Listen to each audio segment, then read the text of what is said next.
प्रश्न आया है कि जापानियों की उम्र दुनिया भर के लोगों की उम्र से ज्यादा। अधिकतर जापानी लोग जो हैं वो 100 वर्ष की आयु जीते हैं और बड़ी हंसी खुशी से जीते हैं, बड़े आनंद में जीते हैं। और उनका एक शहर है ओकिनावा, वहां के लोगों की उम्र तो 110-115 वर्ष तक आम हो जाती है।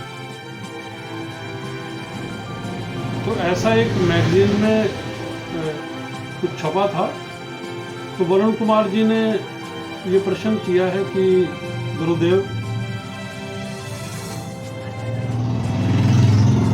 मैंने पढ़ा है और संपादक के जो खुद के अपने व्यू हैं, जो उन्होंने संपादक महोदय ने पूछा है ओकिनावा के लोगों से कि उनकी सेहत, अच्छी सेहत और लंबी उम्र का राज क्या है, तो लगभग सभी लोगों का एक ही कथन था कि हम सभी परिस्थितियों में खुश रहते हैं।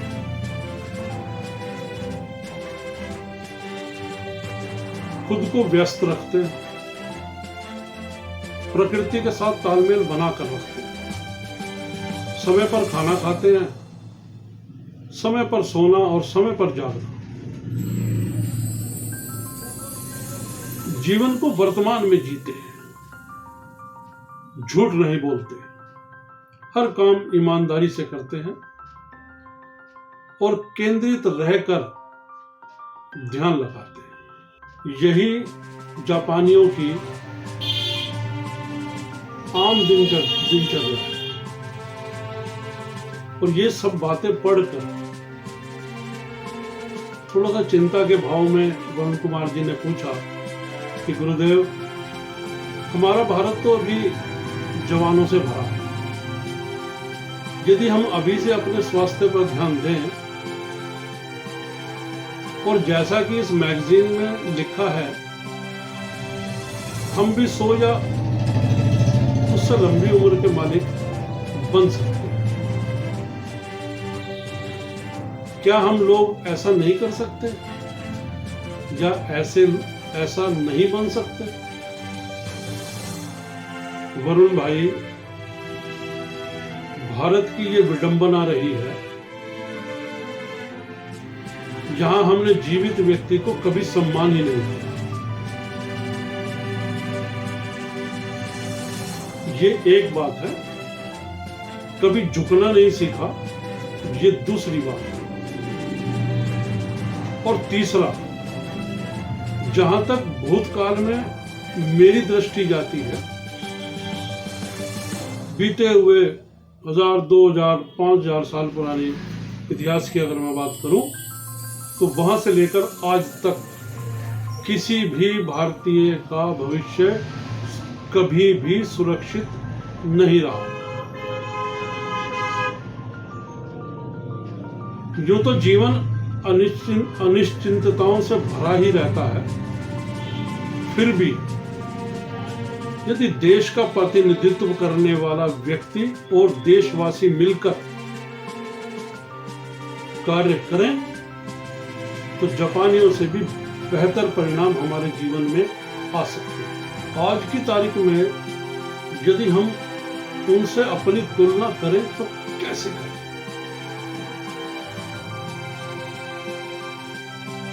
अभी तक अपने पूरे काल में किसी भी समय में जीवन को न तो प्रकृति के अनुरूप से जिया, न सदैव सच बोलनेที่ हिम्मत जुटा पाए, न मन से प्रभु का सिमरन किया, न ध्यान ही लगा पाए, ना ही जीवन में नियत समय पर कार्य करने का नियम बना पाए। कैसे करें हम उनसे तुलना? दरअसल ऐसे उदाहरणों से हम स्वयं में बड़े परिवर्तन की बात करते हैं। बहुत अच्छा अच्छा सोचते हैं, लेकिन सच्चाई तो ये है कि हम खुद ईमानदार नहीं हैं। दूसरा व्यक्ति भी इंसान है, वह भी भारत का नागरिक है, उसको किसी प्रकार का नुकसान न हो।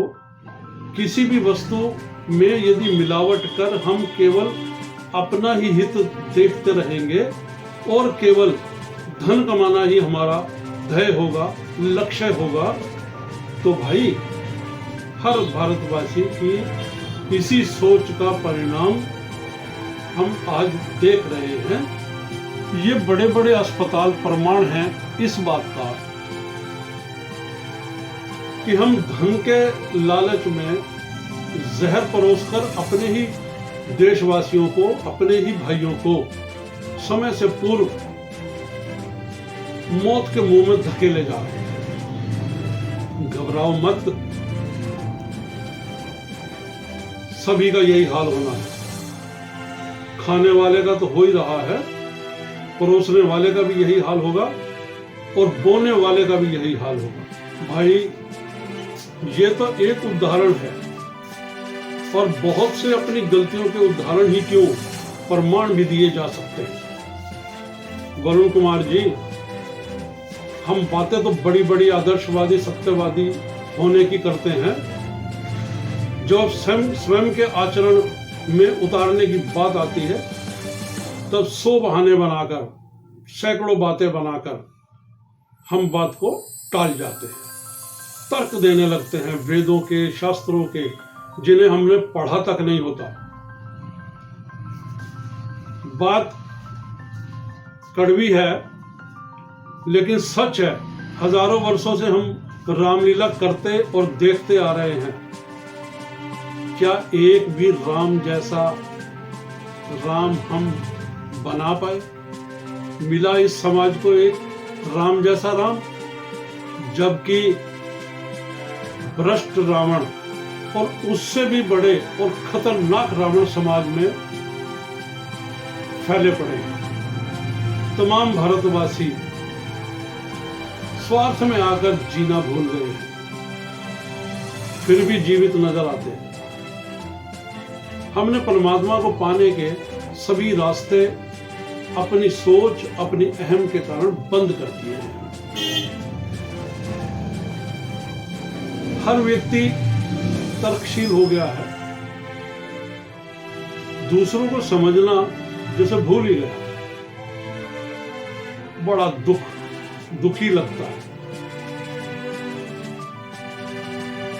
बड़ा उलझा हुआ सा दिखाई देता है भारतवासी, और प्रत्येक भारतवासी। और अगर परमात्मा की बात करें तो सिर्फ परमात्मा के लिए वो इतना ही करता है कि जब भी उसके घर में कोई व्यक्तिगत समारोह हो, पर्सनल फंक्शन, मैरिज एनिवर्सरी, बच्चे का जन्मदिन, अपना जन्मदिन, वाइफ का जन्मदिन, इस प्रकार के समारोह, तो बस इतना ही कर लेना चाहता है कि जागरण करवा लेगा, देवी की या किसी और देवता की चौकी लगवा लेंगे, 4-6 घंटे ढोल मंजीरे बुलाकर, किराए पर व्यक्तियों को बुलाकर भजन कीर्तन कर लेंगे, या कहीं जाकर थोड़ा प्रसाद या कुछ फल या फ्रूट वो बांट देंगे, और हवन आदि तो जरूर करें। बस इतना करके अपने कर्तव्य की इतिश्री कर लेता है ऐसा व्यक्ति। श्रद्धा, समर्पण, विश्वास प्रभु के प्रति न रख केवल धन कमाना अपने जीवन का लक्ष्य बना लेता है व्यक्ति, और अपने जीवन स्तर को बढ़ाने में सिर्फ इतना ही विश्वास करता है, और वो भौतिकतावादी नजर आता है, और जिसमें केवल और केवल और केवल स्वार्थ ही स्वार्थ नजर आता। और बातें, संसार माया है, जीवन झूठ है, सब यही रह जाना है, कुछ साथ नहीं जाएगा। ऐसी ऐसी बातें करेंगे। अब उनसे अगर कोई पूछ ले कि भाई ये सब आपने कैसे जाना कि जीवन झूठ है, संसार माया है, तो श्रीमान जी कोई जवाब नहीं दे पाएंगे, कोई जवाब बनेगा भी नहीं उनसे, क्योंकि उन्होंने केवल सुनी हुई बातों को दोहरा दिया है। उस अधकचरे ज्ञान को जो इन्होंने सुन लिया किसी के बुखार बिंद से, वो ही आगे बयान कर।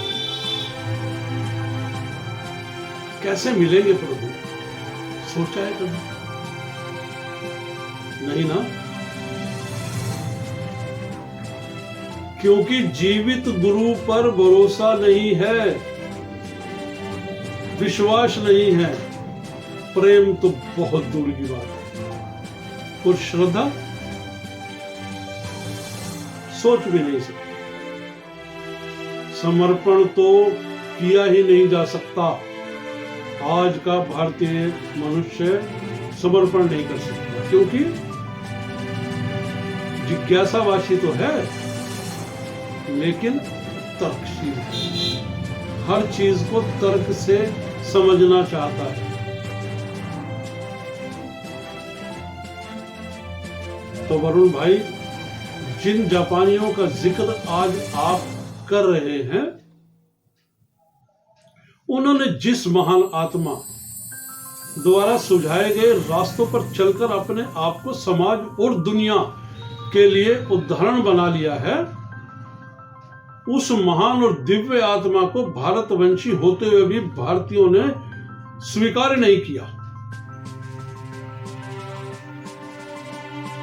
एक समय था जब भारत के इस रत्न को आधे से अधिक दुनिया पूजती थी, अनुयायी थे इनके लगभग आधी दुनिया। आज भी चीन, जापान, कोरिया आदि बहुत से ऐसे देश हैं जिनमें इनके अनुयायी हैं, और वो हैं महात्मा बुद्ध। बुद्ध द्वारा जीवन जीने के तरीकों को अपनाकर आज जापानियों ने अपने आप को 100 वर्षों से अधिक जीने की कला को न केवल विकसित किया है, बल्कि आनंद पूर्वक और नियमबद्ध तरीके से अपना जीवन गुजारकर धन भी कमाया है और मन की शांति भी विकसित की है। हमने मिथक कथाओं में केवल रस लिया है, जिन युगों का हमसे कोई सीधा संबंध नहीं है, उनमें उलझ कर रह गए। द्वापर, त्रेता, सतयुग और अब कलियुग। हमें इस बात के लिए मानसिक रूप से भी तैयार किया गया है और आज तक तैयार किया जा रहा है कि कलयुग, ये कलयुग चल रहा है, इसमें तो पाप का साया है, तो बोलो झूठ, करो मक्कारियां, बनो बेईमान। वर्तमान में जीना नहीं सिखाया गया हम भारतीय, और पाप करने में हमारे यहाँ किसी को कोई दोष नहीं लगता। झूठ बोलने में हमारे यहाँ किसी को कोई दोष नहीं है। झूठ तो सिखाया जाता है हम लोग कि झूठ बोलो, जिंदगी बिना झूठ के भारत में चल ही नहीं पाए। और हमारे यहाँ तो इस बात की भी बड़ी सुविधा है कि पाप करो और गंगा नहा लो, सारे पाप धुल। और ऐसा भी ना कर पाओ तो कोई जानवर विशेष की बलि दे दो, कोई धातु, महंगी धातु दान कर दो, या रुपए पैसे का दान कर दो, और ना हो तो अपनी शुद्धि के लिए हवन करवा लीजिए और आप पाप मुक्त हो जाए। तो ऐसी सुविधा हमारे यहाँ है। क्या जरूरत है हमें ईमानदारी की और सच बोलने की? तो भाई कोई सीधे रास्ते क्यों चलेगा हमारे साथ? करेगा पाप, फिर भी आसानी से मुक्त हो जाएगा। ऐसी मिथक मान्यताएं हैं, ये ध्यान रखिएगा, और सब जानते हैं। अब हमारे ऋषि मुनियों ने व्यक्ति के जीवन को सुगम तरीके से जीने के हजारों मार्ग बतलाए, और हमने उनके बताए हुए मार्ग पर चलना तो है नहीं, और ना ही हमने नैतिकता अपनानी, अपनी मर्जी करनी है।